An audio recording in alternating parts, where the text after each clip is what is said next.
अस्सलाम वालेकुम स्टूडेंट्स, कैसे हैं आप लोग। होप सो कि आप लोग बिल्कुल ठीक होंगे और रमज़ान मुबारक हो आप लोगों को और रोज़े आप लोग रखें क्योंकि आप लोगों की एज है, आप लोगों की एज के बच्चों को रोज़े रखना फ़र्ज़ है। तो ये मत सोचें कि हम लोग रख नहीं सकते, आप लोग रोज़ा रखें। और अब तो आपके पास चांस है कि आप घर में होते हैं, अब घर में हैं तो आप आराम से रोज़ा रखें। कोई आपको मना करता है कि आप वीक हैं, आप रख नहीं सकते, तो आप रख सकते हैं क्योंकि आप पे फ़र्ज़ है। आज रोज़े रखोगे तो कल को बड़े होके आपको आदत रहेगी, ठीक है। तो आपने इसमें पेरेंट्स की भी नहीं सुननी, आपने रोज़ा रखना है, ठीक है। आज की अच्छी बात के साथ हम आज का लेक्चर शुरू करते हैं। हम पढ़ रहे थे माइटोसिस। पिछले लेक्चर में हमने माइटोसिस पढ़ा था, माइटोसिस की फेजेस पढ़ी थी, जहाँ तक हमने एनाफेज तक पढ़ लिया था। माइटोसिस एक सेल डिवीजन है जिसमें एक सेल डिवाइड हो रहा होता है और डिवाइड होकर 2 सेल में तब्दील होता है। वो 4 फेजेस में पूरा होता है। हमने पढ़ा था प्रोफेज, मेटाफेज और एनाफेज। इसकी लास्ट फेज जो है कैरियोकाइनेसिस की, वो हमारी कंप्लीट होने से रह गई थी। इस लेक्चर में हम एनाफेज पढ़ेंगे, टीलोफेज पढ़ेंगे।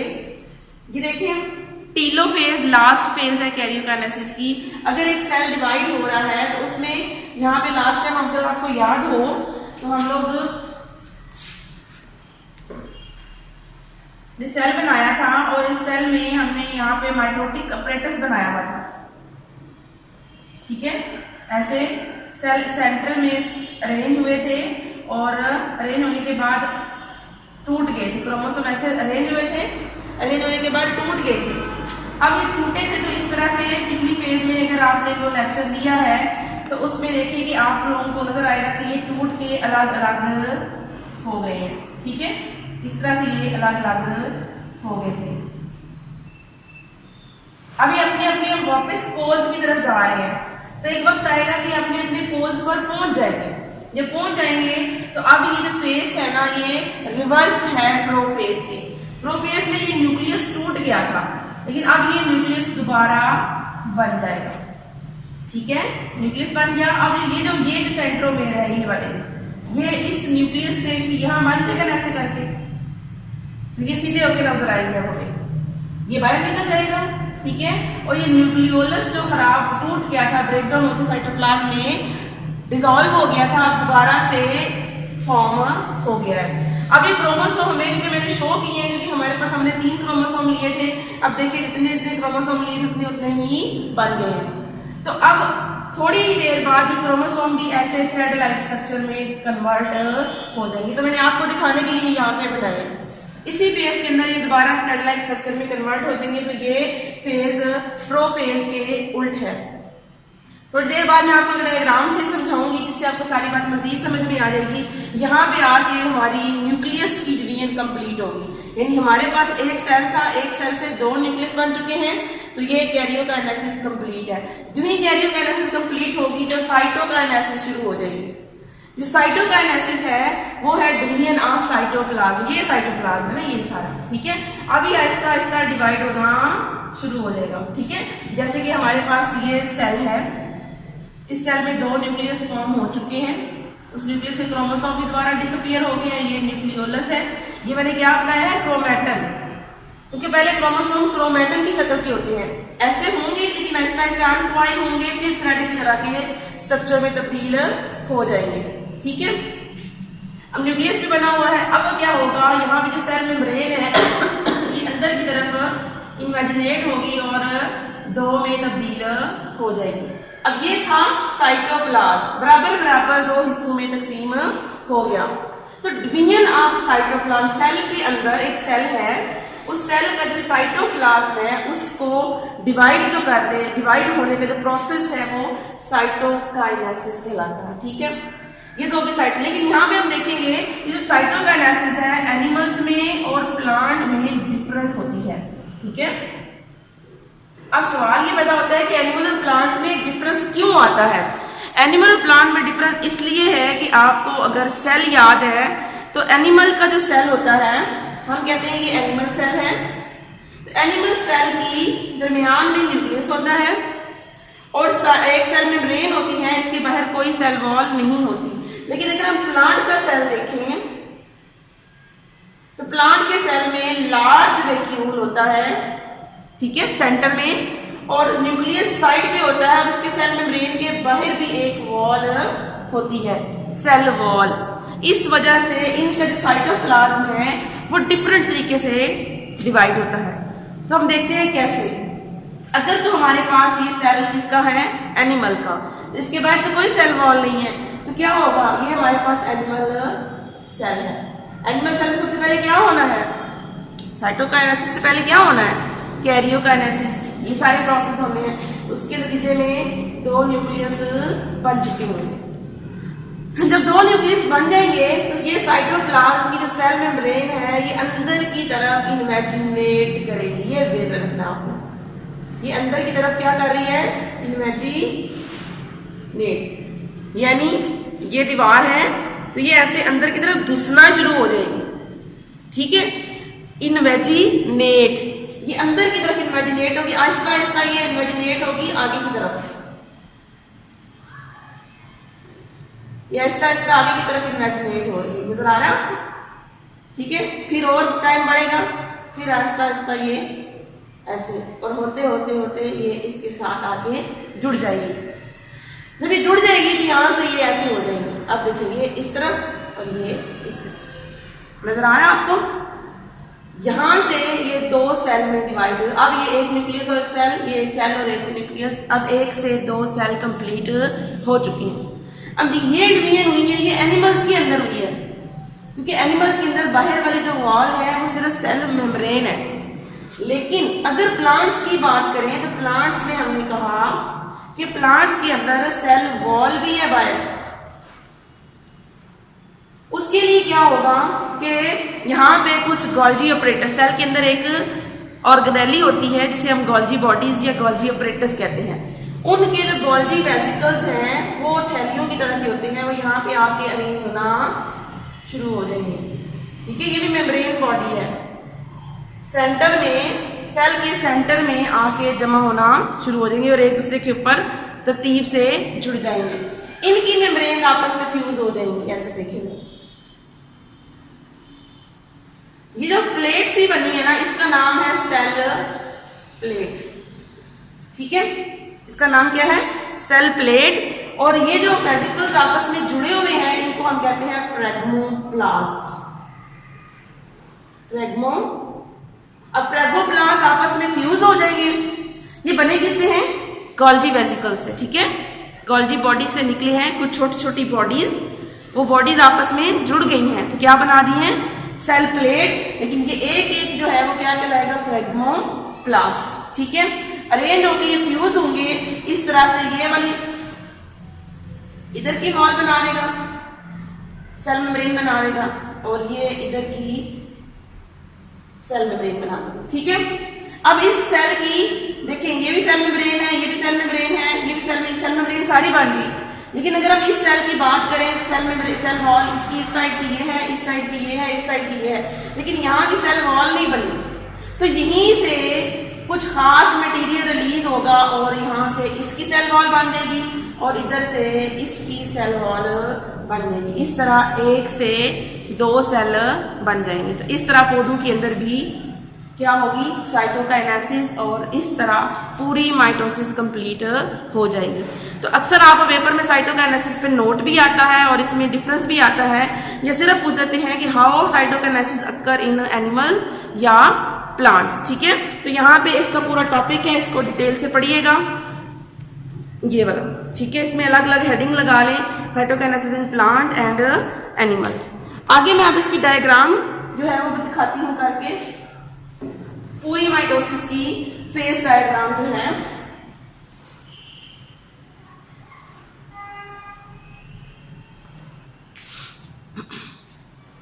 अगर हमने डायग्राम ड्रॉ करनी है तो आपने एक बात याद रखनी है।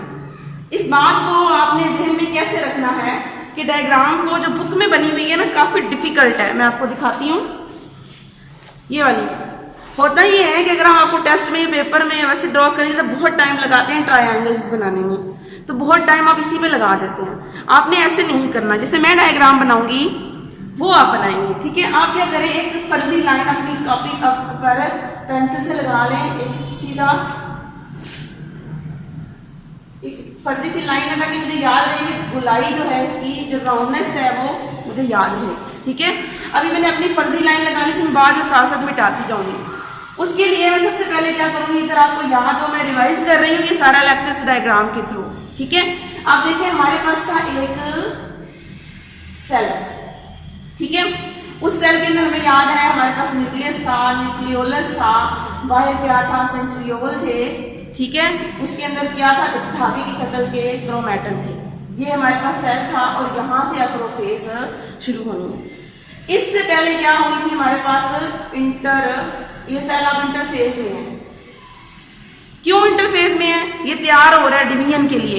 इसके पास क्रोमैटन हमें नजर नहीं आ रहे, क्रोमोसोम हमें नजर नहीं आ रहे, क्रोमैटन की शक्ल के हैं, लेकिन डिवाइड होकर डबल हो चुके हैं एस फेज के अंदर, इंटरफेज के अंदर। और वो तमाम चीजें भी तैयार कर लेंगे जो आगे जाके चाहिए होगी, जो कि आपने पहले लेक्चर में सीख ली। अब हम यहाँ पे एरो हेड लगा लेंगे। अब क्या होगा कि ये सेल डिवाइड होने के लिए यहाँ पे फिर एक और बनाऊंगी। अब यहाँ पे ये जो क्रोमोसोम है ये पहली फेज में एंटर होंगे, उसको हम कहते हैं प्रोफेज। तो लेक्चर को याद किया हुआ है तो आप देखें आगे कि प्रोफेज ही शुरू होगी तो क्रोमैटन कंडेंस होना शुरू हो जाएंगे। जब कंडेंस होंगे तो हमें नजर आना शुरू होगा। जब नजर आएंगे तब हमें ये सिंगल क्रोमोसोम नजर नहीं आएगा, बल्कि अब ये क्या हो चुका है, डबल, हमें डबल में नजर आएगा।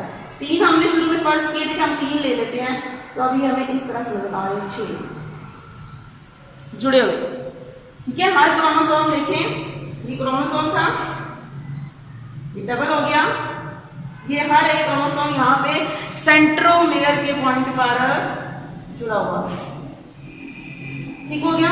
अब सेंट्रोमेयर के पॉइंट पे जुड़ा हुआ है, ये न्यूक्लियोलस है यहाँ पे इसका, और यहाँ पे बाहर जो है इसके जो सेंट्रियोल थे ये भी डबल हो चुके हैं।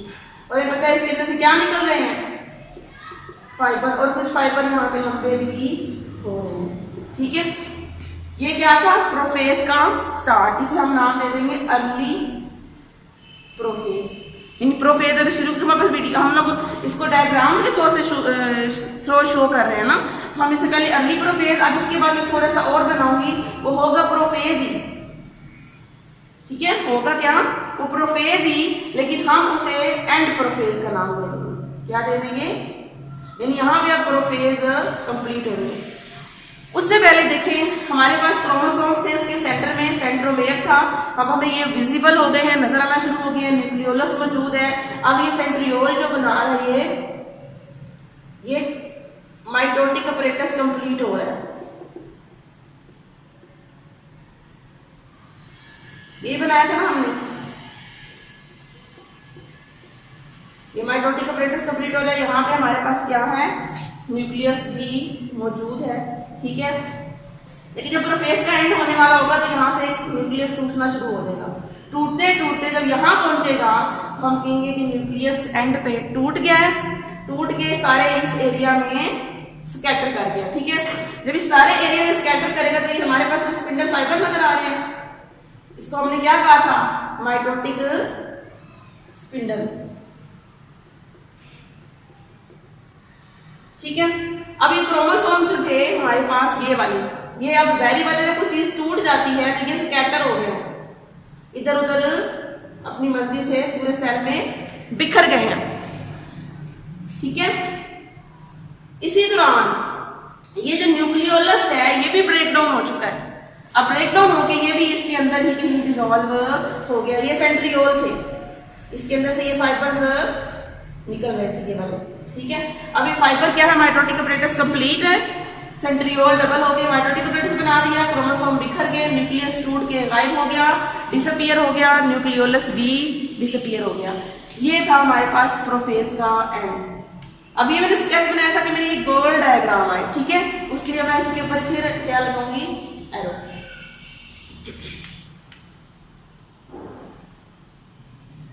अब जो ही अगली फेज शुरू होगी उसका नाम है मेटाफेज। मेटाफेज में ये जो स्पिंडल था ये अब सेंटर में आ गया कुछ इस तरह से। It occupy the central position of the cell. ये ऐसे बना हुआ था। ये क्या है हमारे पास, mitotic apparatus occupy the central position. जब इस सेंट्रल पोजीशन पे आ गया तो यहाँ पे हम देखते हैं कि ये क्रोमोसोम्स जो है इसके भी सेंटर में आकर अरेंज हो जाएंगे। देखिएगा ये एक क्रोमोसोम, ये कुछ इस तरह से, मैं आपको कलर से डिफरेंस करके दिखाती हूँ। अगर आपको कलर नहीं हो तो आप उसी मार्कर से या उसी पेन से आप उसे डार्क कर दो, ठीक है। अब आपको मैंने बताया था मेटाफेज में कि इस तरफ का जो स्पिंडल होगा वो इस तरफ से जुड़ेगा आके, और इस तरफ का स्पिंडल होगा वो इस तरफ से जुड़ेगा।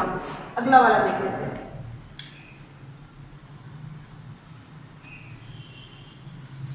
अगर आपके पास कलर नहीं है तो आप ऐसे डार्क कर सकते हैं, ठीक है, उसी पेन से डबल कर ले। अब देखिए इस तरफ वाले को जोड़ा है। अब थर्ड वाला देखिए, 3 थे ना हमारे पास, हमारी बॉडी में 46 है तो 46 के 46 ऐसे ही रेंज होंगे, लेकिन हम यहाँ पे 3 दिखा रहे हैं।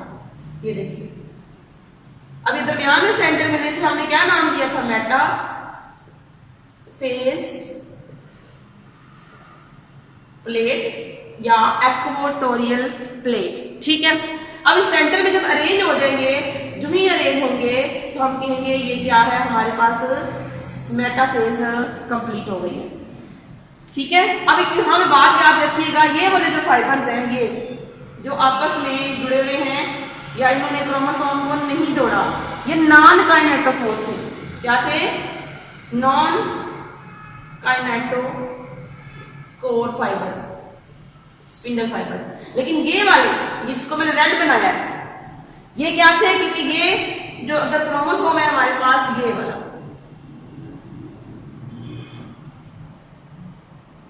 ये क्रोमोसोम का सेंट्रोमेयर, क्रोमोसोम के सेंट्रोमेयर के पास एक खास किस्म की प्रोटीन होती है, उसे हमने क्या नाम दिया था? Kinetochore protein.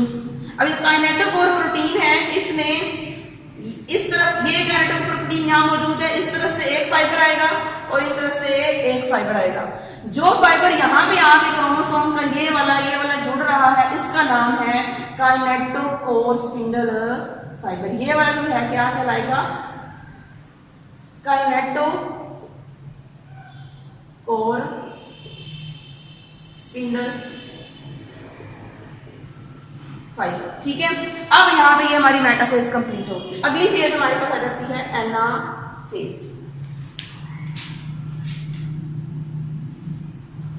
जो ही एनाफेज आएगी, एनाफेज में इसने टूट जाना है, ठीक है।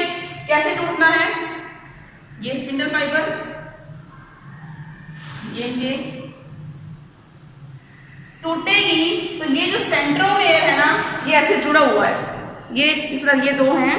फर्स्ट करो, मैं कहती हूँ किधर सेंटर में कहीं जुड़े हुए हैं। जब इधर से एक फोर्स लगेगी, इधर से एक फोर्स लगेगी, तो ये दोनों टूट जाएंगे। अब ये दोनों जुड़े हुए हैं, इस तरफ ये स्पिंडल फाइबर जुड़ा हुआ है, इस तरफ स्पिंडल फाइबर लगा हुआ है, तो ये दोनों ऑपोजिट साइड से इस पोल वाले इधर से खींचेंगे सेंट्रियूल, और इधर से भी इसको खींचेंगे, तो ये सेंटर टूट जाएगा। जब सेंटर टूटेगा तो ये इस तरह से अलग हो जाएगा। ये एक एला इधर चला जाएगा, लेकिन ये सीधा करके मैं नहीं दिखाऊंगी। मैंने आपको बताया था कि हम जो खींच रहे हैं इस तरफ, तो ये हमें थोड़े से मुड़े हुए, बेंड हुए थे, यानी बेंड फॉर्म में नजर आएंगे। ये एक इधर वाला चला गया, इस तरफ से इधर एक चला गया, इधर से ये चला गया, ये इस तरफ जा रहे हैं, इनके सेंट्रोमेयर इनके अपने पास है, ठीक है। ये अपने अपने पोल की तरफ वापस जा रहे हैं। इस दरमियान से फोर्स लगी थी, एक इस तरफ से फोर्स लगी, खिंचाव, इस तरफ से खिंचाव लगा था और ये टूटा था, ये अपने अपने पोल्स की तरफ वापस जा रहे हैं। ये थी हमारे पास। अब अपने अपने पोल्स पर यहाँ आके पहुंच जाएंगे तो ये हमारे पास एना फेज कंप्लीट होगी, ठीक है। जो भी थोड़ी देर पहले मैंने आपको टीलोफेज पढ़ाई है वो अब आ जाए। अब ये है, अब टीलोफेज में क्या होना है? टीलोफेज क्या है? इस फेज का प्रोफेज का उल्ट है। जो प्रोफेज में सब कुछ हुआ था ना, वो सारा अब उल्ट हो जाएगा। क्या हुआ था, न्यूक्लियस टूट गया था, न्यूक्लियोलस गायब हो गया था, क्रोमोसोम डिसअपीयर स्कैटर हो गए थे, यानी क्रोमोसोम जो है नजर आना शुरू हुए थे। अब सारा ऐसे उल्ट होना है, क्या उल्ट होना है, यहाँ पे ये एक सेंट्रियोल है, यहाँ पे न्यूक्लियस दोबारा बनेगा इसके लिए, एक क्रोमोसोम, दूसरा ये वाला, तीसरा ये वाला, ठीक है। अब इसका जो सेंट्रियोल है ये यहाँ पे न्यूक्लियस के बाहर आ गया, ठीक है, ये हो गया। अब इसका भी न्यूक्लियस बन जाएगा इसके लिए ऐसे, ठीक है, एक दो, और यहाँ पे इसका भी सेंट्रियोल ये वाला न्यूक्लियस की वॉल के बाहर आ गया, ये भी गायब हो गया था ना यहाँ से, अब ये दोबारा बन गया। क्यों बनेगा, साइटोप्लाज्म में मौजूद थी इसकी चीजें, दोबारा बन गया, न्यूक्लियोलस भी बन गया, स्पिंडल फाइबर बाहर चले गए, क्रोमोसोम आहिस्ता आहिस्ता फिर ये कॉइल होके इस शक्ल में आ गए। लेकिन मैंने यहाँ दिखाया है इसलिए कि देखिए हमने अगर एक सेल लिया था ना, उस सेल के अंदर ये क्रोमोसोम थे, ये असल में सेल के अंदर 3 थे, लेकिन इंटरफेयर में डबल हुए थे, 6 हो गए थे। अब जब एंड में बने तो देखिए 3 बने, नहीं बन गया, सेम अपने पेरेंट सेल जितना, ठीक हो गया, ये बन गया, यहाँ पे ये इसकी न्यूक्लियस बन गई, 3 बन गया। अब आहिस्ता आहिस्ता ये कंडेंस होगा और कॉइल होगा और खत्म हो जाएगा। ये यहाँ पे हमारी एनाफेज टेलोफेज कंप्लीट हो जाएगी, ठीक है। कुछ ही देर बाद आहिस्ता आहिस्ता यहाँ से सेल मेम्ब्रेन अंदर की तरफ इमेजिनेट होगी और आहिस्ता आहिस्ता आहिस्ता ये सेल 2 में डिवाइड हो जाएगा। उसे हम क्या कहेंगे, साइटोकाइनेसिस। ये भी 1 से 2 न्यूक्लियस बनी, यहाँ कैरियोकाइनेसिस कंप्लीट हो गई। अब यहाँ एक सेल से 2 सेल, एक सेल के अंदर क्या है, अब ये क्रोमोसोम गायब हो गए, ये वाले किस फॉर्म में तब्दील हो गया, क्रोमैटन में, सिर्फ हमें न्यूक्लियोलस नजर आएगा। अब ये वाला न्यूक्लियस है, इसका न्यूक्लियोलस नजर आएगा, लेकिन क्रोमोसोम डिसअपीयर हो गया। ये बाहर क्या है इसके, ये सेंट्रियोल। अब देखिए एक सेल से, इस सेल में ऐसे ही हमारे पास सेंट्रियोल थे, न्यूक्लियोलस था, और ये देखिए बिल्कुल उस जैसा हमने सेल जो है इस जैसा 2 सेल प्रोड्यूस कर लिया। यहाँ पे हमारी साइटोकाइनेसिस कंप्लीट। ये था ऑल अबाउट माइटोसिस। क्या आप देखें, एक पेरेंट सेल लिया था, इस पेरेंट सेल ने पूरा साइकिल कंप्लीट किया और 2 पेरेंट सेल बनाए बिल्कुल इस जैसे, उतनी ही क्रोमोसोम की तादाद होगी जितनी इसके अंदर होगी, ठीक है। इसे हम कहते हैं माइटोसिस। ये थी सारी माइटोसिस, यकीनन आपको समझ आ गई होगी।